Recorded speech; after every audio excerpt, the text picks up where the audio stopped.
Sejam bem-vindos ao Memória Ancestral, um podcast criado pela Fundação Cultural Palmares. Nesse programa, nós celebramos as culturas afro-brasileiras e africanas. Eu sou Dandara Pantoja. Eu sou Michael Alohan e no episódio de hoje estamos com um convidado que foi crescido e criado na favela da Rocinha e teremos o seu olhar de um morador, o olhar de um escritor, do seu trabalho, da sua comunidade, a sua visão geral, pós e antes pandemia.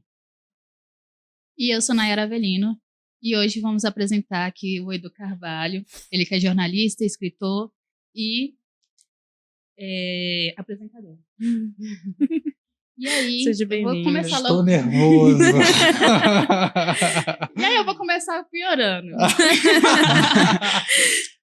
Você que é no meu xará de profissão, o que te levou a escolher o jornalismo?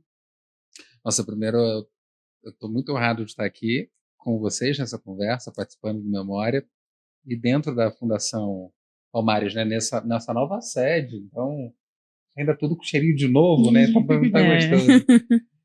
Nossa, pensar e ouvir vocês falando sobre mim, sempre quando eu faço ou dou entrevista, é muito doido, porque às vezes a gente faz tanto, não sei se vocês também claramente devem pensar parecido, mas quase sempre a gente não lembra daquilo que a gente fez. Uhum. Ou na verdade, a gente não se celebra. E nós, corpos negros, historicamente não nos celebramos, não celebramos as nossas vitórias, por mais que sejam as mais simples, assim, conseguir hoje comprar uma bananada, vai ser uma festa também.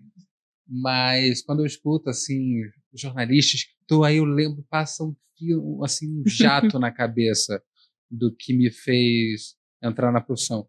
E eu acho que não é o que me fez entrar, o que me fez parar na profissão. Eu acho que eu brinco isso quando eu dou palestra em faculdade, de que eu acho que eu sei cozinhar. Ai, desculpa. Né, então. Não, brincadeiras à parte, eu sei cozinhar, eu sei varrer, eu adoro varrer casa, mas isso, né? Eu poderia ser um ótimo cozinheiro, eu poderia ser um ótimo gari, eu poderia talvez ser uma pessoa que atende bem as outras pessoas no serviço para o coletivo, mas eu acho que nenhuma dessas profissões me traduziria tanto ou tão bem quanto a de jornalista. Eu acho que eu nasci na profissão. É daquelas coisas assim, você vê... quando você olha para João Jorge, você não pensa nele sendo uma pessoa que não trabalha com cultura. É verdade. Você não consegue pensar. Quando você consegue, assim, você consegue pensar o presidente não ocupando a figura de poder de destaque político, você não consegue pensar. Ele poderia ser um excelente advogado, que ele também é um advogado, além de produtor cultural. Ele poderia ser qualquer coisa outra, mas O professor também. estar nesse lugar é muito do DNA da trajetória dele. Eu me vejo muito assim na profissão. E o momento em que eu me reconheço como jornalista é um fato muito engraçado sempre. Foi assistindo uma edição do Jornal Nacional. Sério? E é uma edição específica do Jornal Nacional. É a edição no dia seguinte à morte do Roberto Marinho. Caramba. E é a edição histórica onde, além de ser uma edição voltada a noticiar a morte do dono do Império Grupo Globo, no final dessa edição, o Bonner faz a leitura de uma carta dos filhos para a sociedade brasileira. E ele embarga a voz. Eu, naquele momento, eu tinha 4 anos e minha mãe e minha irmã contam que eu falei, eu quero ser ele. Hoje, analisado, não é que eu queria ser o Bonner, eu queria fazer aquilo que ele estava fazendo, que era poder contar a história de alguém e se emocionar com aquela história, poder ser uma ponte entre aquela história. O que nós, comunicadores, os 3 que estão aqui, os 4 que estamos aqui, somos? Pontes.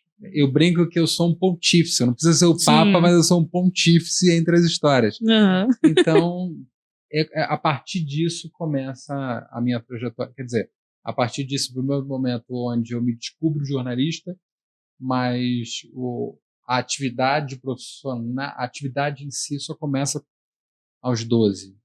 E dos 12 para cá não houve parada. Eu falo, né, eu tenho 26 anos, se pensar de 12 para cá, 14. Tem momentos que eu chego nas faculdades para falar com as turmas, aí eu falo, gente, eu já estou querendo aposentar. Nossa. Porque eu comecei quase trabalho infantil, né? Exploração. E hoje eu chego cansado. Mas chego muito feliz da trajetória, assim. Pensar que, mesmo sendo um homem negro, consegui atravessar, assim como vocês, algumas barreiras impostas pela sociedade, ter cursado uma faculdade, ser um homem negro, ter terminado os estudos primários, né? Fundamental, médio, ter entrado na faculdade, ter terminado a faculdade. Uma coisa ninguém diz pra gente, né? É fácil entrar na faculdade. Difícil é você sair da faculdade. Exatamente. E com porque diploma. tem uma série de questões, assim, de acesso. Você tem que trabalhar, você tem que sustentar a casa. O brasileiro médio, que nem eu, que vem de um lugar favelado ou de periferia, faz uma balança ali na conta do dia para saber qual é o tempo que ele vai conseguir trabalhar, qual é o tempo que ele vai conseguir estudar e se ele vai conseguir fazer os dois ao mesmo tempo. E o sonho não é porque as pessoas não querem viver ou experimentar o sonho da faculdade. A faculdade mesmo hoje, 2024, ela não é uma realidade para todas as pessoas, porque as pessoas têm que sustentar as suas próprias existências, sustentar a existência da mãe, do tio, do irmão, da prima, do sobrinho. Ou seja, você tem uma série de questões que abarcam esse impedimento do sonho. Se você perguntar para qualquer pessoa se ela quer fazer ou não faculdade, ela vai dizer, quero. Então, basicamente aquela música do Emicida que tem a participação da Ivete, que é a reprodução. Se eu perguntar para minha mãe, que não fez faculdade, é claro que ela queria ter feito, só que não teve chance. E me orgulhar de ser um jovem negro, favelado, periférico, que terminou a faculdade e está no ofício, muito me deixa. É uma vitória que eu tenho que celebrar, assim como estar aqui hoje com vocês é uma vitória que eu estou celebrando. A honra é nossa, Edu. A casa aqui é de você também, é de todos os negros não fala do isso, Brasil. Não, eu vou ocupar, rapaz. Mas você é sempre bem-vindo aqui na Fundação. Edu, você disse que nasceu para isso, né? E começou sua carreira muito jovem. Você poderia nos contar um pouquinho assim de como foi essa imersão dentro do jornalismo, as dificuldades que você enfrentou? Olha, e é engraçado quando você me faz essa pergunta, porque eu fiquei 7 anos sendo parte de um veículo comunitário, um veículo territorial, que era o faveladarrocinha.com, e eu escrevi nele dos 12 até os 19. E era engraçado porque a gente estava falando ali de um universo era um universo muito coletivo, mas também muito particular. Quem é o brasileiro, mesmo que nunca tenha ido ao Rio de Janeiro, que nunca ouviu o nome Rocinha? Seja pelos canais digitais, seja o que é produzido nas grandes redações, seja, né, nas novelas, enfim, é um lugar que passa pelo imaginário coletivo brasileiro. Mas é muito individual, há um pouco mais de 120 mil moradores. É uma favela que tem não só produção, não só um número muito grande de pessoas, mas uma produção de renda que supera milhares de cidades que a gente tem no país inteiro. Então você está falando de uma potência, assim.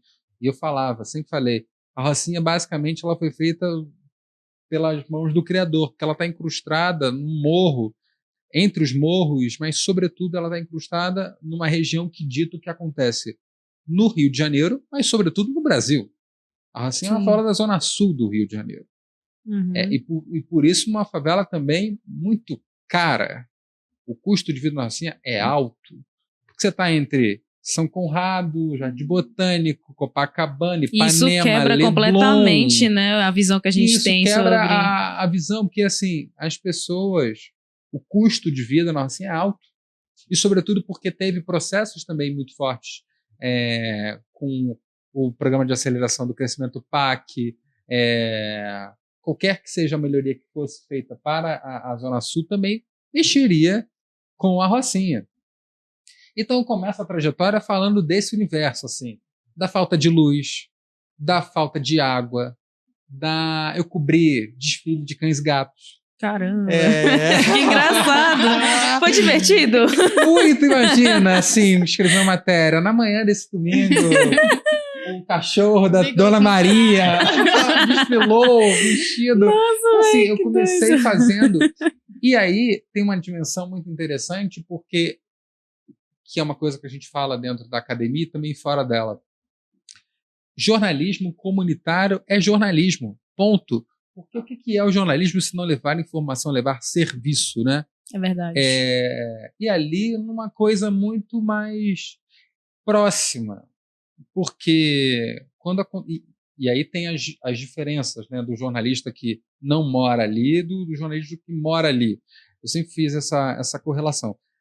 A minha diferença do Caco Barcelos, por exemplo, era de que o Caco, quando tinha um tiroteio, quando tinha qualquer coisa, vamos supor assim, o Caco ele ia lá e ele gravava, a equipe dele gravava e ia embora. Eu escrevi o texto e continuava ali e estava sendo impactado por aquilo. Então, assim, eu fui chamado muito cedo a ter uma perspectiva de coletividade por conta do trabalho e de entender de que isso impacta muito e que não há diferença entre o fazer jornalista e a vida que você vive. Quando a gente fala, por exemplo, da questão da desigualdade, da questão ou outra, assim, quando a gente fala do crescimento do país em termos econômicos, e aí as pessoas estão lendo números são pessoas, ela está inserida ali. Não tem que ter uma impessoalidade. Não é apenas estatística, Exatamente, né? Não é apenas estatística. Eu não posso achar normal que aquilo dali seja falado ou comunicado como se estivesse falando de outra pessoa. Não, você está falando de você também. Uhum. E foi nesse processo que eu fui sendo forjado enquanto jornalista, apreendendo isso ao passo de um amadurecimento e tendo que lidar com questões muito sérias, assim, porque também era isso, né? Ao mesmo tempo que eu e o time que eu fazia parte começava a furar bolhas, acho que vocês devem ter essa dimensão. Você começa a gente ficou por tanto tempo tão calado, os grupos minorizados, que na verdade são majoritários, teve um processo de apagamento tão forte que a primeira deixa que se tem, você quer falar muito. E aí tem uma coisa que acaba sendo, eu vou dizer aqui contraproducente, mas não seria esse adjetivo, que é você acaba, por você começar a ocupar espaços. Eu, por quase 5 anos, escrevi ali no faveladarrocinha.com. Depois, os meus textos, por conta de uma guerra que se teve entre civis armados e a polícia, por conta do domínio do território, os meus textos foram, e numa semana, durante os dias de uma edição do Rock in Rio, um amigo meu que fazia parte, um amigo meu que é comunicador também, que me seguia no Twitter, antigo Twitter, falecido X. Poxa, que triste. O Marcelo Tais, o Tais virou para ele, já seguia o trabalho do faveladarrocinha.com e já me seguia, porque eu fiz parte da cobertura da pacificação. E ele foi e falou: a cidade inteira está preocupada se vai ter Rock in Rio ou não, porque a Rocinha, como ela, para se chegar na hoje conhecida cidade do rock, você só tem 2 jeitos. Você chega ou pela linha vermelha, diretamente pelo outro lado da cidade, pela área central, ou você chega pela Zona Sul. E para chegar pela Zona Sul, você tem que passar pela Rocinha. Se a Rocinha começa a ter um conflito, a cidade para, porque você só tem um jeito de transitar. Então, como tem que voltar e dar a volta toda. Você não tem para onde ir. E aí o Tais, que tinha uma coluna, e nessa ocasião a Rocinha começou a ter uma disputa de território, que teve um conflito que durou 10 horas seguidas. Isso, claro, hoje, infelizmente, é um recorde já ultrapassado. O conjunto de favelas da Maré já tem, infelizmente, semanas que fica 5 dias em operação policial. Mas aquele momento, você ter um domingo inteiro de 12 horas, E durante uma semana, dias muito complicados e importantes para a cidade, pensando aqui, né? Trânsito, tráfico de pessoas, gente de fora, né? O Rock in Rio é um evento internacional, muita gente vem para cá, muita gente do nosso próprio país vai para o Rio de Janeiro. Então, assim, a cidade fervilhando de gente, você tem a região da Zona Sul parada. Conflito, E aí o Tati falou, tá todo mundo se perguntando se vai ter Rock in Rio ou não, enquanto tem 12 horas de estudo, você não quer falar na minha coluna na CBN. E aí eu fiz um áudio e mandei. No dia seguinte, a redação do Globo me ligou e falou. No dia seguinte foi exibida amanhã. À tarde me ligaram e falaram: você não quer escrever um texto para a gente colocar na capa do jornal Globo de amanhã? Caramba, hein? Eu lembro dessa notícia, saiu até no Jornal Nacional, né? E aí e aí eu fui em estado muito doido, porque era isso, né? Fazer como era contar o que eu vivi ali naquele universo coletivo agora para mais gente, tendo uma responsabilidade de também na minha escrita resolver questões que não eram as minhas e que eu não poderia resolver, como saneamento, esgoto, saúde pública, segurança, educação. Você começa a ter que lidar por você ser o primeiro a conseguir fazer em alguns momentos e a burlar essa trajetória que a gente já sabe. Sim. Ser responsável pelo coletivo, assim, você que vai levar para a gente a nossa demanda. Exatamente. E aí fazer isso com 17 anos. Como é que você se sentiu? Acho que até hoje é um processo que eu tento entender, assim, eu não consigo separar o meu lado ativista pelo coletivo do meu lado profissional. Quando você é jornalista, você escolhe uma pauta.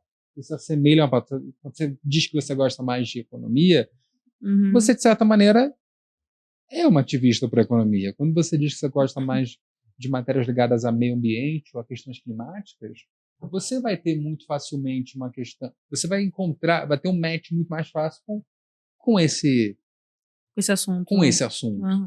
Não tem como eu disse, não tem como dissociar, não tem como você criar um abismo e falar, não, não dá. Claro que você vai, assim, o modo como você conduz, o modo como você pergunta, os assuntos que você quer permear, o jeito como que você escreve, as palavras, né? As palavras eu sou um cara muito da palavra, assim, cada palavra que vai num texto meu, ela é colocada minuciosamente naquele texto. Pode parecer para muita gente fácil, mas não é. Você quer, usando determinadas palavras, você quer atingir um determinado público, você quer se fazer ser entendido. Então, fazer essa sacação, e aí foram processos muito interessantes, voltando para a tua pergunta. Primeiro era o garoto que contava da Rocinha para a Rocinha. Depois era o garoto que contava da Rocinha para o Rio de Janeiro. Depois era o garoto que contava do Rio de Janeiro para o mundo. Tem umas viradas de chave aqui, uns turning points aqui importantes de saber contar. E entendendo também que quem me recebia nem sempre era uma pessoa que vivia aquela realidade que a minha. Então, como é que você chega numa pessoa que, assim, como é que você faz uma pessoa entender, uma pessoa que mora na Faria Lima, entender que há uma favela com 100 mil pessoas em que não se tem... Aqui por muito tempo. É porque Brasília, onde nós estamos, acabou roubando da gente o status de maior favela da América Latina. Com sol nascente. Sol nascente. Caramba. Mas, em termos verticais, ela assim ainda maior. E como é que você conta para essa pessoa que a maior favela, por muito tempo do país, uma das maiores favelas do mundo, não tem saneamento básico? E, ao mesmo tempo, ela lida com a questão de segurança pública e as pessoas acham que aquelas armas todas que passam por ali são criadas ali. Pois justificativa. Então, assim, são coisas que, assim, pensar em quem me lê, até hoje não morando, mas carregando esses filtros, isso é uma coisa que não... É uma mancha que não sai, assim. É um filtro que eu consigo empreender mesmo não morando. Entendi. Aproveitando, né, já que você estava falando sobre essa essa questão de você se comunicar, né, da Rocinha para Rocinha para o Rio de Janeiro. Eu queria que você compartilhasse com a gente sobre a vez que você foi na Bienal do Livro do Rio de Janeiro, né, quando você participou do Flip e do Flup, não é isso? Que é a Festa Literária Internacional de Paraty e a Festa Literária das Periferias. Queria que você falasse um pouco sobre isso. É uma coisa interessante, porque eu chego nesses lugares muito porque o modo de contar se assemelha, tem uma vertente hoje no jornalismo que se chama jornalismo literário, que é como você vai esmiuçando, vai contando, não é só Sim. aquele tipo... Como é o... O lead não é só assim, o crescimento de 5% e Sim, aquele o texto informativo, quadratão, né, exatamente. isso. E quando você se coloca ali dentro daquela dimensão. E eu, assim, comecei a ter uma produção literária muito forte, assim, colocar filtros de ficção, de não ficção nos textos. E para esses festivais que começaram a ecoar vozes que eram antes apagadas, foi um momento muito, muito positivo, porque encontrava em mim e em tantos outros, mas em mim, pela juventude, uma vivacidade para quem estava fazendo, assim, ó, tem coisa boa vindo aí. E não só comigo, você tem lá Giovanni Martins, com Sol na Cabeça, você tem o Jessé Andarilho, com as obras que ele escreve, e tantos outros. Mas eu, sobretudo, no jornalismo, né? Sempre no jornalismo. Então é muito interessante ver que essa produção jornalística ela também se assemelha a uma produção literária e que as pessoas consomem. Por esses motivos, acabei sendo chamado para participar da FUP, quando participei, da Flip e também da Bienal. E da Bienal como curador, durante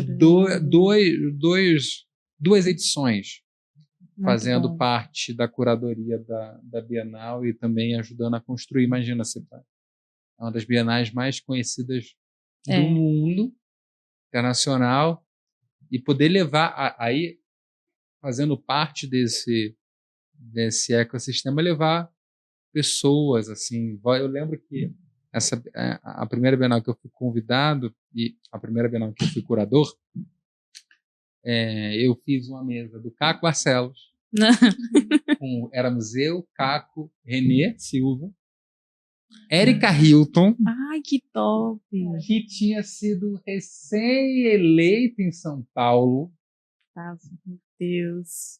E o Juliano Speyer, que é um pesquisador sobre... É um pesquisador no macro, mas que tem se voltado a pesquisas sobre religião. Lançou um livro muito importante chamado O Povo de Deus, para falar dos invisíveis. Como é que eu posso dizer?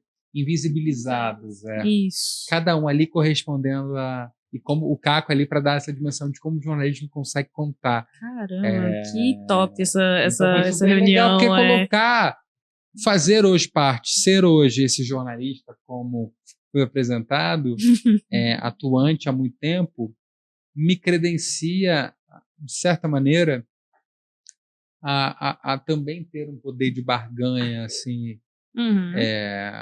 Vou tocar em alguns assuntos, vou fazer sobre algumas coisas, vou experimentar, sabe assim, você começa a tua trajetória, não é que ela é imposta, mas e garante alguma coisa, mas a liberdade em saber conduzir determinadas pautas, a liberdade que se tem de falar sobre determinados assuntos, o jeito como você conta, a gente falava antes da gente começar a gravar, Sim. de que não é o que você fala, é como você fala. Eu lembro muito bem que nessa época de produção para o Globo, o editor-chefe do Globo virou para mim e falou assim, eu já estava quase virando colunista, assim, dividindo capa do Globo com Flávia Oliveira, que é minha madrinha, Miriam Leitão, que também é minha madrinha, todas as profissionais.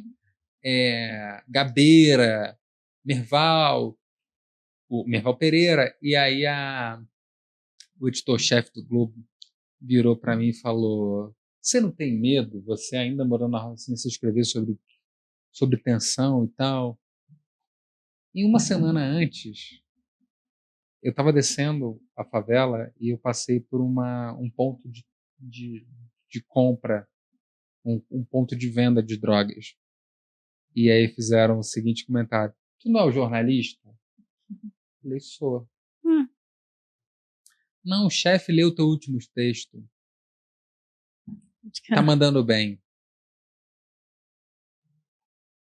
E aí eu disse isso para ele.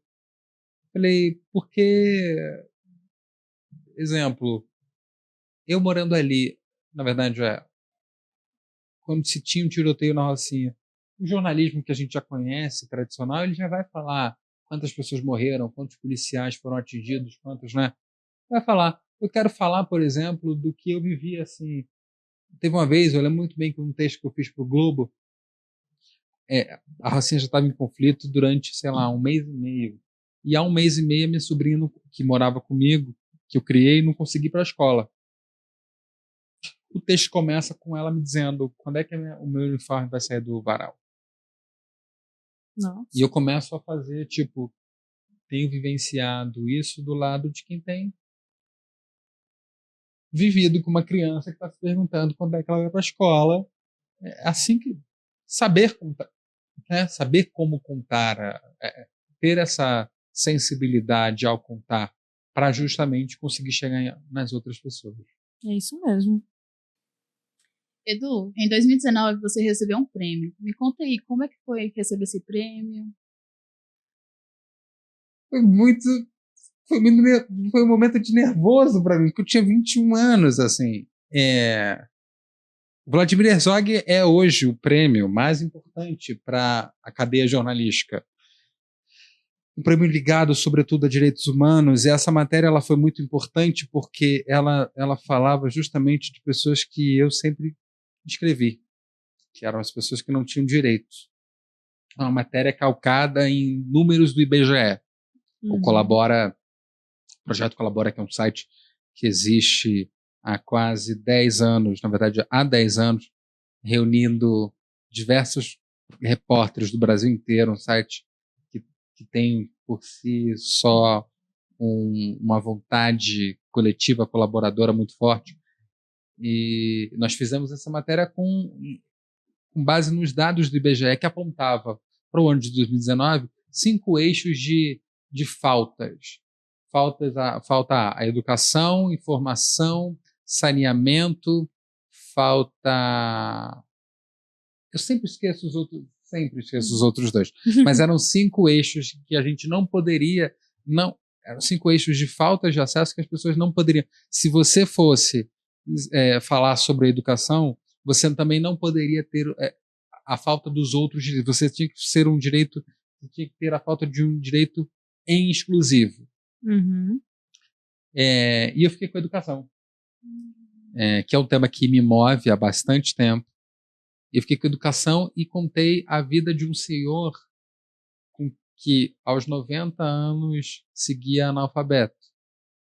E a família dele, uma mega família de, assim, 7 filhos, aquelas famílias, 7 filhos, 29 netos, 10 bisnetos, todos eles formados, menos ele, e ele sendo analfabeto. E a gente também contou, nesse eixo, eu também contei uma personagem de Manaus, que também tinha uma mais jovem do que esse senhor. E a matéria, com 5 eixos, né? A matéria teve 5 textos, escritos cada um por uma pessoa. E aí a série ganhou. E até hoje eu sou guardada o momento em que eu ganhei, tá? Até hoje eu sou o mais novo a ganhar o Herzog. Até a data de gravação parabéns. Desse podcast. Não me tirem isso! Não, mas tá. Não, mas é super legal, porque... E aí também me fez pensar em... É um prêmio muito importante, mas o que significaria esse prêmio para a minha trajetória profissional, né? Quando a gente ganha um prêmio, As pessoas querem saber qual é o próximo prêmio. E sobretudo a pessoas negras, assim. A gente é tão cobrado e as pessoas estão numa coisa muito do tipo, a gente já quer a próxima, a gente já quer... E ali entender que talvez não, que eu não precisaria de um prêmio na sequência ou de algum feito na sequência para validar com o que seja a demanda do outro para mim. Então ter isso muito bem estabelecido, né? Na cabeça, uma calmaria de que as coisas acontecem quando tem que acontecer. Mas é isso mesmo. E de que a gente está no tempo que a gente deve estar, onde a gente deve estar, as pessoas que a gente deve estar. Então, foi muito importante para mim o prêmio, porque ele me validou profissionalmente para ser esse profissional que conta outras histórias e, ao mesmo tempo, me trouxe uma questão muito, muito racional, assim, individual, de ascensão. Eu comecei a profissão, eu tive pouco tempo, eu fui muito pouco tempo repórter de redação. E eu comecei a profissão escrevendo artigos no jornal o Globo, que seria o fim da carreira para o jornalista. Não o fim da carreira, mas você ser alçado aos 17 anos, articulista de um dos principais jornais do país. Eu, com 17 anos, como eu falei, tá dividindo telinha ali na É o capa. auge para muitos, né? Assim, e pensar que seria o fim da carreira. Caramba, e que eu invertia a história.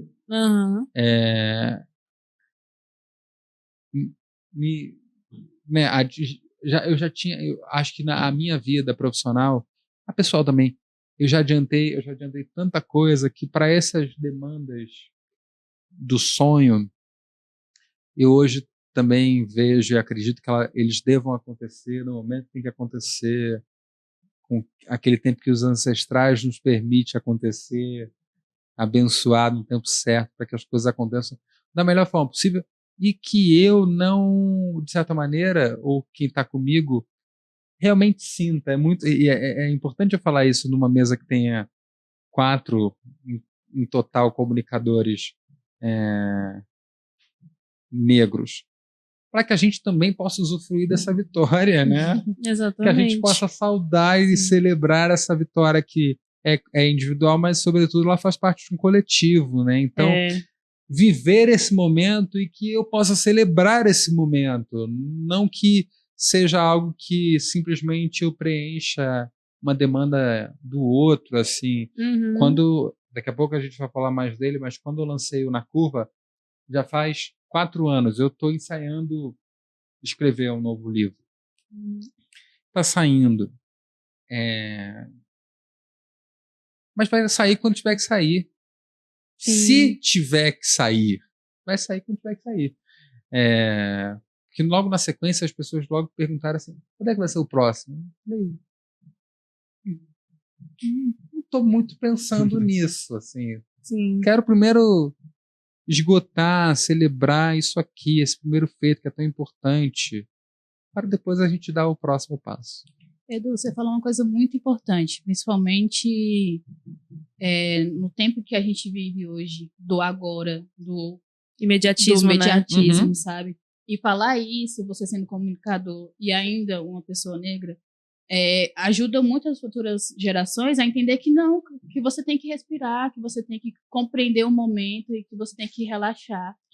Até porque, né, para te dar só um complemento, é muito interessante, para nós negros tem uma coisa ainda mais, para todo mundo eu acho, mas sobretudo a nós negros, os momentos em que a gente é alçado como a estar num lugar, um momento que para muita gente seria algo muito positivo, para a gente às vezes não é. As pessoas não sabem às vezes o quanto é difícil você estar num determinado lugar, e sobretudo sendo negro nesse país. As pessoas acham que tem uma facilidade tremenda de estar ali, né, de fazer aquilo, enfim, ele está agora ali, pronto, chegou, a favela venceu. Cara, será mesmo que venceu? É o preço que se paga para aquela pessoa estar fazendo aquele trabalho, estando naquele cargo, enfim, esse lugar, porque traz justamente uma coisa que remonta ao que eu falei no início, traz uma coisa de coletivo que não é você chegando sozinha. A parada é muito mais ampla, a parada tem muito mais gente envolvida, e não só a gente, claramente, deste tempo que nós estamos, mas gente que estamos aqui falando dos nossos ancestrais, etc. Então você não chega sozinho, você não está vivendo aquela experiência sozinho. E ter na cabeça de que precisa ser uma coisa realmente que seja um querer seu, não do outro. Não estou aqui dizendo que as coisas não possam mudar. Mudam, mas quando é uma demanda sua é mais gostoso, quando é no tempo que tem que ser, se torna mais feliz, você tem mais prazer, você não corresponde às demandas externas, né? E acho que um ponto que você destaca, eu acho que é super importante frisar, isso é um movimento que acontece dessa demanda, dessa urgência, e eu tenho falado disso cada vez mais, porque a gente vive num mundo hoje muito do instantâneo, muito rápido, tem que ser muito rápido, é o tempo de um post, é o tempo de um story, Exatamente. é o tempo de uma velocidade das redes sociais, que não é o mesmo tempo e velocidade dessa vida que a gente está aqui. Exatamente. Apesar de a gente viver muito, sobretudo para quem trabalha com comunicação, nós trabalhamos com comunicação. Não é o tempo das coisas, não é o tempo do enter, não é o tempo do enviar, não é o tempo da publicação, não é o tempo desse registro, né, efêmero que você tirou aqui. Eu brinco sempre, a comida que você tirou da mão, do prato para a boca, com a mão. Não é. Então, se eu falar que eu vou estar incorrendo numa inverdade, porque ao assumir esse papel não de protagonismo, mas sendo não só um dos primeiros, não só um dos únicos, mas também, né, chegando em bando com essas pessoas, outros jovens como nós, as pessoas acabam se espelhando. E se eu não disser isso para as pessoas, eu vou estar sendo... Ninguém nos disse, né? Então, acho que eu sempre aproveito para dizer, olha, vamos respirar. Edu, você participou da criação e da produção de um programa sensacional da TV brasileira e de uma série também incrível. O programa Conversa com Bial e a série Segunda Chamada. Nos conte como que foi essa experiência, que creio que foi algo estratosférico. Foi mesmo. E eu posso dizer que esse programa é bom porque eu estive lá. Tá vendo? Não, cara, foi muito engraçado porque, justamente, pegando um pouco do gancho do início da trajetória profissional, eu vou ao Conversa com Bial para ser entrevistado pelo Bial. E quando acabou, para falar sobre a Rocinha, por conta daquela tensão, éramos 4 pessoas. Eu, um rapaz da Rocinha que era empreendedor, Raul Santiago, que é um ativista, e Sabrina Martina, MC Martina, que é uma poetisa incrível do conjunto de favelas do Alemão. E quando acabou o programa, a gente desceu e o Bial falou: eu quero te convidar para trabalhar no programa. E ele me acenou honra, assim, né? E aí eu olhei para ele e eu falei: tudo bem. Foi assim que eu falei. Sério? Mas eu falei, ele tá mentindo. Até pouco tempo ele eliminava as pessoas do Big Brother. Daqui a pouco ele quer me eliminar. Não vou acreditar nessa história. E virei as costas e falei, tá bom. Você quer mesmo? Beleza. Senta lá, Cláudia. Aí não acreditei. 3 meses depois, a diretora do programa estava me mandando uma mensagem falando: a gente quer que você trabalhe no programa. Ainda não tinha nem recém feito os 18 anos. Eu ia fazer 18. E durante 2 anos eu vivi ali. Sendo o Pedro uma figura mais velha com que eu lidava, tendo essa diferença etária, ele com 60, eu com 18, uma diferença de raça, ele branco, eu negro, e uma diferença social. O Pedro, sendo jornalista, constituiu uma carreira consolidada, e eu posso dizer que o Pedro, não sei dar conta do Pedro, mas assim, claramente sei que o Pedro é milionário. E eu, naquela época, morava na Rocinha. Então, assim, tinha uma diferença, tinha um abismo social, e um abismo intelectual, enfim, tinha. E não tinha como não levar isso em consideração quando estava ali nas nossas trocas, nas pautas que eu levava, de como a gente fazia o programa. ao mesmo tempo teve uma sensibilidade, acho que uma sensibilidade conjunta da minha parte para com o Pedro e do Pedro para comigo, porque ele que me chamou para trabalhar na equipe dele. Ele que queria que eu estivesse ali. Então, foi muito gostoso, porque foi um lugar... Engraçado isso. Eu nunca fui estagiário. Uhum. Em nenhum lugar. Eu não sei se é bom ou se é ruim. Mas eu nunca fui estagiário. Mas eu sinto que ter trabalhado no Conversa foi a minha maior escola. Mais do que qualquer coisa que eu tivesse aprendido na faculdade. E a faculdade, depois, ela veio para consolidar o que eu já estava fazendo na prática. Quando eu entrei no Conversa, quando eu tive meu primeiro texto publicado no Globo, foi justamente um mês depois de eu ter começado a faculdade, 2017. Então, depois que eu aprendi, três semanas depois do meu texto publicado, eu fui aprender ali na faculdade o que era, qual era a diferença de uma notícia e de um artigo. Aí eu falei, ué, mas eu publiquei semana passada um artigo, eu já sei o que é isso. Então, e eu já tinha ficado 5 anos trabalhando no faveladarrocinha.com. Quando eu fui trabalhar com o Bial, foi uma mudança de chave para mim, de novo, porque era comunicar sobre tudo. Então eu cheguei, sei lá, tem algumas entrevistas que eu me orgulho e que eu fiz parte. A primeira, por exemplo, a gente fazia uma produção muito grande de programas, assim, mas algumas entrevistas que eu posso citar que estão no imaginário do público. Quando o Lulu Santos levou o namorado para o Conversa, aquele programa, eu fiz o roteiro e a pesquisa. Caramba. A Ana Maria Braga, a primeira vez que ela assume que ela tem ela fala da trajetória, mas também assume que tem fala que joga, fala que tem um Tinder escondido, tinha o Tinder na época escondido. Eu fiz a pergunta, entrevistei a Ana Maria Braga, pré-entrevistei a Ana Maria Braga para aquela conversa. Uma entrevista que tem um corte que viraliza muito sempre, a da Bethânia. A Bethânia eu que fiz a pesquisa, dividi ela com um repórter craque chamado Marcel Vieira, que, assim, o cara ficou 30 anos no Globo, e depois ele foi trabalhar na equipe do Conversa. Eu dividi o roteiro e a pesquisa com ele, assim, fiz uma pesquisa de 100 páginas sobre a Bethânia, para ser Marcel.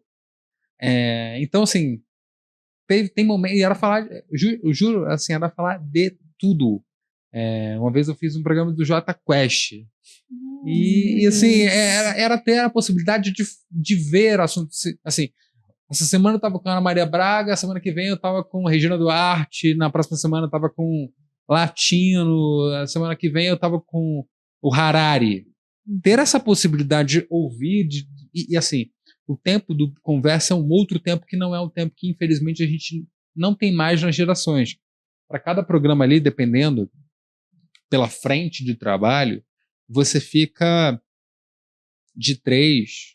Por exemplo, se o programa for, sei lá, eu sei que eu vou entrevistar na semana que vem, na sexta-feira que vem, eu tenho de hoje até quarta para me preparar para essa entrevista. Não vai ser só coisa assim, tem 20 minutos para entrevistar a Nay agora. Sim. Então você chega com a produção muito detalhada. Eu realmente, para todos os programas que eu fiz ao longo de 2 anos, não havia programa que eu não soubesse um X daquele entrevistado. Porque você tinha uma possibilidade. Então, primeiro que você tem um programa para o Bial, e o Bial é um cara ávido por conhecimento e ávido por informação. Então, assim, buscar o núcleo das informações para que estivesse ali no roteiro. E sobre a série lá, a Segunda Chance? E segundo, fazer com que você está mexendo com o acervo da TV Globo, né? Então tem tudo. Você vê tudo ali. É verdade. E muito interessante, esse tempo que eu fiquei ali fazendo pesquisa e roteiro foi o que me levou para a série. Porque era agora pensar as pautas do cotidiano através de personagens. Caramba. E essa foi ainda mais emblemática, porque eu cheguei no final da primeira temporada e eu fiz a segunda. E a segunda queria levar para a sala de aula, para a tela, a questão das pessoas em situação de rua. E tinha um medo muito forte de não ser verídico. Assim, existe escolas que recebem pessoas em situação de rua. Como é que isso funciona no Brasil? Falei, pode deixar que eu vou pesquisar e vou Vai dar um voltar. jeito. E existe. E eu fiquei uma semana enfurnado como se fosse um estudante numa escola chamada EPA, que é a Escola Porto Alegre, que fica a 200 metros do Guaíba, em Porto Alegre mesmo, no Rio Grande do Sul. É uma escola voltada, é uma das 3 no Brasil. É uma escola voltada a pessoas em situação de rua.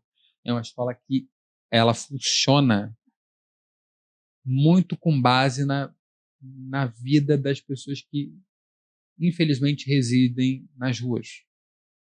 Então, assim, é uma outra dinâmica. E eu fiquei uma semana ali. E eu voltei E começou a escrever, né? e começamos a escrever. As pesquisas foram direcionadas para cada um dos personagens, assim. Eu já pesquisava já pensando para qual personagem poderia ir. Então, assim, foi um momento de riqueza, porque era justamente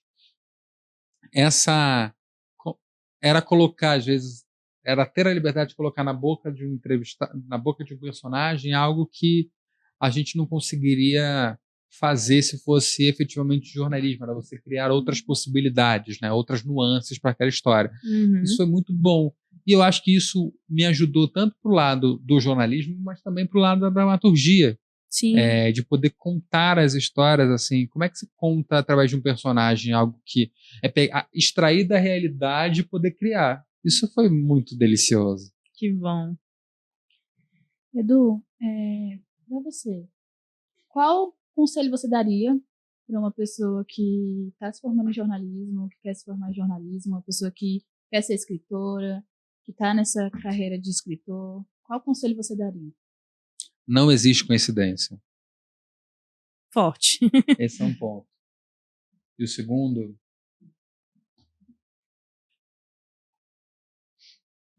não acredite em ninguém. Isso O é terceiro, não confie em ninguém. Quarto, não confie em ninguém. não escute conselhos. Esses Vixe. 4, pra mim, ó, eles Em funcionam. quinto lugar, desconsidere tudo que eu acabei de dar de conselho. Mas Não eu é acho que é isso, assim. Primeiro, o mais importante, não existe coincidência. Não existe mesmo. Não existe coincidência. Como eu falei, você está onde tem que estar, na maneira como tem que estar com as pessoas na hora de local, tudo tá ali. Às vezes você tá no lugar certo, na hora certa, né? E é muito disso. Tenho certeza de que isso é quem dita tudo que vai acontecer na nossa vida. E para quem está fazendo jornalismo, então, imagina. Mas é também ter a ciência, Nai. Também é ter a ciência de ficar com o ouvido aberto, é ser uma antena. Porque às vezes o cavalo passa e você não sabe. Às vezes o cavalo passa e você perde.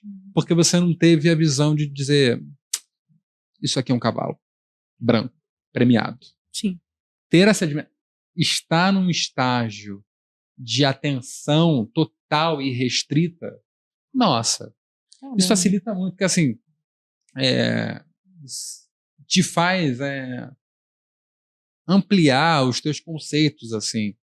Quando você... A gente, voltando aqui para uma das primeiras perguntas, teve uma vez que eu fui cobrir uma via sacra na Rocinha. Era uma via sacra, é uma das mais conhecidas, inclusive, do país, porque é uma via sacra que ela acontece de maneira itinerante. Ela acontece por várias partes da Rocinha. Ela vai subindo, ela começa no início da Rocinha, ela vai subindo o morro. E, assim, 20 mil pessoas com o público caminhando. E uma vez o deadline, eu precisava entregar às 8h30. A via sacra começava às 8h. Falei, meu Deus, não vou ter texto. Cheguei às 7h e observei como ficou sendo os preparativos para a peça começar. E aí você escreveu, né? E aí escrevi, comecei com milhares de pessoas, milhares de vendedores, alguns cachorros estavam pelo meio da rua. Pronto. E aí eu estou dando esse exemplo, mas pode ser qualquer outro. Assim, do tipo estar nos lugares, ouvir as coisas, ouvir as pessoas, ter um ouvido muito aberto, uma cabeça muito aberta também te faz estar a desenvolver muito mais. Assim, é uma pergunta que você faz. Eu lembro que uma vez eu fui entrevistar uma pessoa num período da pandemia e eu estava fazendo um programa que eu acompanhava as pessoas nas rodoviárias. Queria saber por que elas estavam viajando nas rodoviárias, justamente nesse período pandêmico, né, tão difícil pra gente e tal. Uhum. E aí ela foi, não, era um casal que estava chorando muito, mas muito, mas muito. E aí ele falou, eles estavam falando, estavam sendo doídos, se separar, aquela primeira vez que ele ia sair de casa e tal, depois de 10 meses na pandemia e tal. E ficou aquilo bonito. Terminaram de se abraçar, se despediram, terminei de gravar. Aí eu falei, desculpa, a gente falou de doer, né, os motivos que você está sentindo de se separar dela nesse momento aqui para viajar, mas por que você está indo viajar? Aí ele falou, porque o meu pai estava internado há 2 meses com ECMO por conta do coronavírus e ele faleceu. Eu falei, liga a câmera. Começamos de novo a entrevista. Se eu não fizesse essa pergunta, se eu não tivesse ali esse tino sensível para fazer aquilo e eu também o entrevistado não tivesse permitido, seria só uma entrevista em que um casal tá ficando triste porque vão ficar sem se ver por, sei lá, um tempo, né? Um tempo. Uhum. Então é justamente isso. Eu acho que nada é coincidência e um ouvido aberto para tudo. E um adendo. Minha maior atitude, minha melhor atitude para criar personagem ou escrever texto é o fone que eu não estou escutando nada. Isso é muito bom. Te entendo. Edu, você acabou de nos contar a sua trajetória, sua bela trajetória na área do jornalismo, e agora a gente quer saber um pouquinho sobre o seu lado escritor. Você tem o seu livro Na Curva do S, Histórias da Rocinha. A gente queria que você destrinchasse mais esse seu lado e respondesse uma das incógnitas, perdão, gente, desculpa, Tá convidados. Na Curva do S, o que significa isso? Uma incógnita muito boa, rapaz! Na Curva do S, ela significa uma das partes da Rocinha. Tem uma região na Rocinha que ela é realmente um desenho de um S. E não é o S do Senna, é o S da Rocinha. Sim. E é muito engraçado que a história me dá a dimensão de como esse lugar foi importante, inclusive para o país. Porque o Rio de Janeiro tinha um circuito de Fórmula... As primeiras corridas automobilísticas no Brasil foram feitas no Rio de Janeiro. Isso a história conta, as pessoas podem procurar. E tinha um circuito chamado Circuito da Gávea, que é um bairro hoje de classe média, mas vizinho à Rocinha. E o circuito começava na Gávea e ele ia pelo que hoje é a Rocinha. E uma das partes mais perigosas era justamente na Curva do S, porque era onde os carros desciam com mais... É uma curva mesmo, velocidade e tal. Naquela época você tinha menos mecanismos de condução, né, para frear. E a corrida terminava onde hoje é conhecida como a Avenida Niemeyer. Ali que corta, né, pega ali São Conrado e chega, o caminho que faz se chegar ao Leblon. Então as primeiras corridas automobilísticas começaram onde hoje, tinha como cenário onde hoje é uma das principais favelas do país. Ponto. E a Curva do S, ela sempre foi uma coisa emblemática para todo mundo, porque era um ponto de encontro. Na Curva do S é interessante que eu falo que é a minha Times Square, porque te falando com a realidade de quem viveu durante 24 anos na Rocinha, não era o Zap, não era o post no Instagram, não é. Se você queria comunicar qualquer coisa, você criava um cartaz, um banner e você esticava na Curva do S. Então, assim, a Curva do S ela sempre foi um ponto de informação, de trânsito. É um entra e sai, porque tem carro de escola, tem tem van, tem ônibus normal, tem caminhão, tem moto, muita moto. A Rocinha é conhecida por ter muita moto, quase uma Índia, né? Sim. Com seus tuk-tuks. Então, a Curva do S sempre foi um ponto muito de muito trânsito, de muito pertencimento, de um encontro. E na frente da Curva do S, onde hoje é uma clínica da família, no Rio de Janeiro, era um espaço de uma garagem de ônibus. E durante quase toda a primeira parte da década 2000, os anos 2000, quase todos os shows eram feitos nessa garagem. Então, justamente registrava a Curva do S como algo de fácil acesso, era até onde para todo mundo, os artistas conseguiam ir e tal. E ela se tornou muito emblemática, ela é muito emblemática no período da pacificação, a bandeira do Brasil foi hasteada na Curva do S. Então, aí eu fiquei pensando assim, quando eu tive o convite, primeiro que eu neguei o convite durante muito tempo. Eu recebi o primeiro convite para escrever um livro com 17. Eu falei, esquece. Uhum. Vocês estão vendo que eu sou muito displicente, né? As pessoas me convidam, menos pra cá. Ó, Não, pra então, cá. pois é. Mas eu sou muito displicente. Eu falei, cara, não vou, não tem. Eu fui fazer uma mesa na Flip, e o editor da Todavia, o André Conte, virou para mim e falou: você é um livro vivo, a gente quer escrever. Eu falei, não quero, eu tenho 18 anos. Eu escrevo pra quê? E veio a pandemia. E um dia depois do meu aniversário, eu recebi uma mensagem dele dizendo: agora você não escapa. A gente quer reunir numa coletânea várias vozes, várias pessoas contando sobre um pouco a pandemia. Você pode ir tanto para o campo literário quanto para o campo jornalístico. Você escolhe. Botou E aí eu banco. falei, cara, eu já sabia, no âmbito jornalístico eu já sabia, nessa época eu estava trabalhando na CNN como repórter e estava me frustrando muito fazer esse noticiário mesmo da pandemia, fazer a contagem das mortes, as palavras saíam da minha boca com um gosto muito amargo de morte mesmo. Imagino. Cobrir toda a primeira parte da pandemia ali. Só que eu não estava conseguindo dar a dimensão, sendo eu um repórter de favela, para aquele veículo, naquele canal. E eu falei, talvez seja o momento, já que um momento de tanta vulnerabilidade, talvez seja o momento, a hora, o dia e a vez de eu contar essas histórias, mas de uma outra maneira, de eu reconhecer essas pessoas, de eu colocar luz sobre essas pessoas. Assim, eu escrevi o Na Curva do S. E é muito engraçado porque tem muito, grande parte dele é voltada a histórias. São até uma coisa que uma vez um leitor chegou para mim e falou assim: qual é a parte que é mentira, qual é a parte que é verdade? Eu falei, não sei, é você que decide, você que está lendo. Porque ela pode ser, são histórias que poderiam acontecer em qualquer lugar do Brasil, mas elas têm uma outra dimensão porque elas acontecem na Rocinha. Sim. A pandemia ali no livro ela passa como um pano de fundo, mas as histórias para mim importam mais. Uma vez o Manuel Carlos perguntaram para ele assim: por que você só escrevia novela sobre o Leblon? E ele falou: porque o Leblon é um tambor do Brasil. Quando você fala do Leblon, você está falando, o Brasil inteiro entende.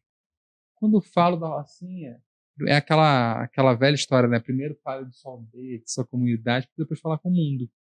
Eu falei, eu quero conseguir, nesse primeiro momento em que eu posso escrever um livro, deixar marcado e eternizado algumas coisas que eu vi aqui ao longo de 24 anos. Algumas pessoas. Tem um conto do livro que eu falo especificamente do nome dessas pessoas. Mas outras histórias que a minha cabeça de jornalista acabou guardando. Uhum. Gente, pessoas, movimentos, Rostos também, né? Rostos. Então eu fiquei... É um livro que foi feito para isso, assim, e foi feito num curto espaço de tempo. Ele me convidou em maio, o livro estava pronto em julho, e foi publicado em agosto. De 2020, né? De 2020. Caramba. E ele tem 15 contos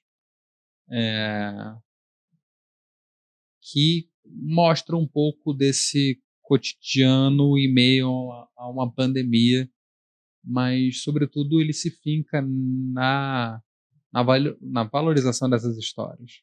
Então, foi isso que te inspirou mais? Foi assim, isso que me inspirou mais. escrever? Foi isso que me inspirou mais. O contato com as pessoas. As histórias que eu tinha guardado, que guardei e também que foram me guardando especificamente ao longo de quase toda uma vida, assim, trocas coisas que vivi em casa, coisas que vivi na rua, enfim, até mesmo naquele momento mesmo foi muito crucial e importante, porque talvez tenha sido o único momento em que eu, na verdade, não o único momento, mas eu precisava fazer aquilo antes de algumas pessoas. O medo da pandemia me movimentou muito, me mobilizou bastante. E eu tinha medo de que algumas pessoas que eu queria citar no livro, que elas não vissem memórias. A gente quer dar sempre É difícil, flores né? em vida, né? Claro. E eu tinha medo de perder essas pessoas.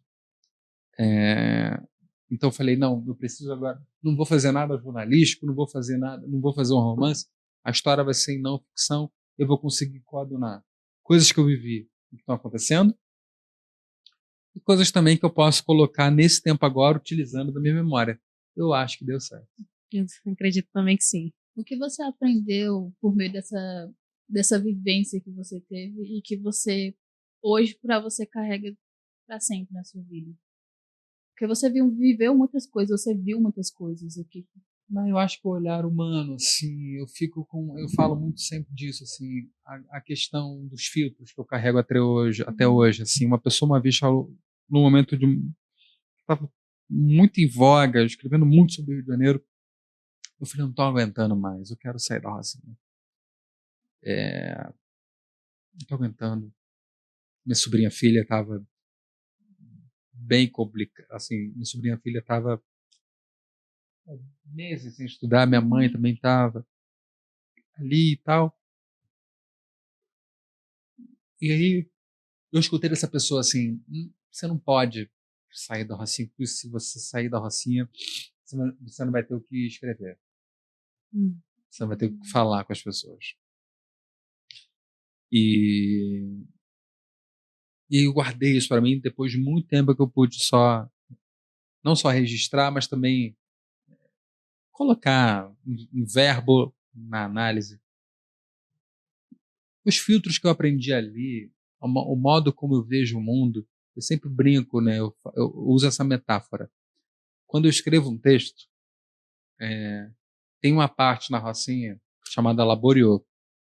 Se escreve como se fosse em francês, Laboriaux, AUX no final. E ela é uma das partes mais pobres da Rocinha.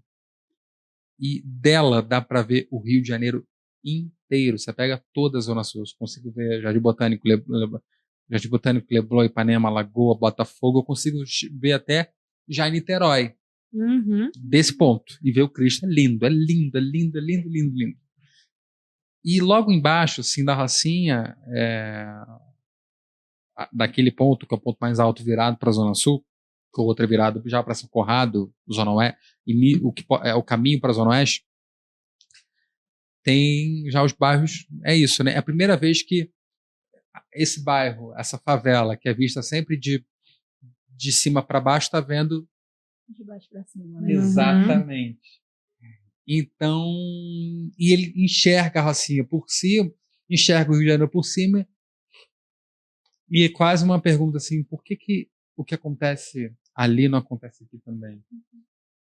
Eu sempre escrevo os textos, eu sempre me imagino escrevendo os textos como se eu estivesse nessa laje, nesse mirante, olhando para baixo e falando o que eu precisaria contar para que essas pessoas entendam o que acontece aqui. Hoje não mais como morador, mas uma pessoa que transita por várias partes do Brasil e que tenta fazer com que tantas outras que não vivem essa realidade, que muitas, comete uma parcela grande da população vive, para que elas se sensibilizem, para que elas se coloquem a ter uma palavra gasta, mas acho que vale a ter empatia, né? A se colocar no lugar do outro. Essa é uma coisa que não sai da... Talvez esse seja o meu patrimônio material mais bonito que a Rocinha possa ter me dado. Edu, eu acho que é por isso que a sua escrita fala tanto com as pessoas. Porque ela permite que a gente se coloque no lugar ali. E tem uma linha de sensibilidade também. Uma sensibilidade, assim, incrível. Poxa, muito Sério. obrigado. Muito legal mesmo. Muito obrigado. Não é fácil. A gente tem...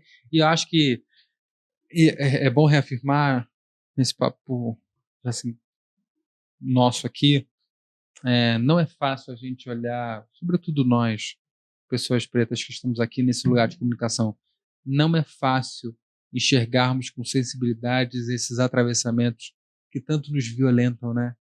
É muito difícil você encontrar um quê de esperança para você olhar uma flor brotar no meio do chão, efetivamente. Mas não é impossível. A gente não pode endurecer frente a tudo isso que já foi feito com a gente e que infelizmente não vai deixar de acontecer. A gente aqui está batalhando e está lutando para que diminua muito, mas é quase uma reparação, atuando sempre na urgência, né? Mas as mudanças não ocorrem de um dia para o outro, então ainda é um chão tremendo para a gente caminhar e a gente tentar chegar efetivamente cada dia mais perto dessa não violência, mas a gente não pode endurecer perante a elas. Eu acho que esse é um ponto que me mobiliza bastante. Assim, eu não posso sucumbir a tantas violências que já foram feitas comigo com tantas outras pessoas, né? Acho que a gente está aqui para, talvez, reescrever a história. Claro. Edu, a gente chegou na parte do programa que a gente faz a nossa pergunta-tema, digamos assim, é a pergunta-chave do título do programa. Eu vou deixar essa pergunta para minha companheira Nayara. Afinal, Edu, qual é a sua memória ancestral? Nossa! Eu disse que ia te complicar um pouco, lá no Nossa! começo. Exatamente. Acho que a memória ancestral ela está muito ligada, na verdade, literal, acho que a ancestral mais perto de mim, talvez, aquela... A gente talvez nem tenha dimensão nisso, mas o nosso lugar de ancestralidade começa sempre com nossa mãe, né? Minha mãe, a barra da sala da minha mãe cozinhando. Agora você me emocionou, hein? Mas minha mãe cozinhando, assim, dessa importância dessa mulher negra cozinhando para mim, e, enfim, dessa sensibilidade que nasceu com ela, apesar de muito enrijecida pelo tempo e pelas faltas, uma mulher muito sensível e com uma coisa que é tão cuidadosa, que é você ser cozinheira, né? Você fazer o alimento para o outro. Não existe... É uma das formas da gente dizer como ama o outro, né? O preparo, o manejo dessa comida. Então, o carinho, né, que a pessoa coloca. A sensibilidade, o cuidado com que se lida com aquilo em oferta ao outro. Então, acho que minha memória ancestral ela está muito ligada ao que vivi e aprendi com minha mãe. Nossa, bacana. Isso, demais. Que lindo. A gente gostaria de agradecer pela sua participação aqui no nosso podcast, em nome da Fundação Cultural Palmares inteira, em nome do nosso podcast, em nome dos meus apresentadores maravilhosos. Eu agradeço demais aqui a sua presença, você ter compartilhado as suas experiências, suas visões, suas histórias. Você realmente é um contador de histórias muito bom e muito sensível. Você desenrola muito. E assim, cara, de verdade, todo sucesso pra você. Você ainda tem uma trajetória muito grande. Temos. Sabe? Vamos dizer assim, temos. A palavra que sai da sua boca é replicada, é quase um espelho. Então, continuem fazendo. Mas, assim, né? É isso. Eu acho que tudo que a gente conversou, eu acho que todo mundo aqui saiu com um aprendizado muito grande, né? Sobre vários temas que são, para alguns são sensíveis, para outros são importantes e assim, cara, obrigada por ter compartilhado tudo isso com a gente. Acho que é só isso que eu tenho pra dizer. Ele falou no início que eu posso voltar, hein? Com certeza. Inclusive eu vou reforçar o convite, viu, para a segunda temporada. Exatamente. E você pode trazer até um amigo seu jornalista, por exemplo, o Pedro Breal da vida, elas assim jogando, né? Beleza? Aqui eu trago Flávia. Vamos aguardar. Mas é isso. Muito obrigado. Nada. É isso, gente. A gente chegou ao fim de mais um episódio do Memória Ancestral. E se você gostou, curta, compartilha, siga nossas redes sociais. E é isso, e até mais. Tchau, tchau. Até o próximo episódio.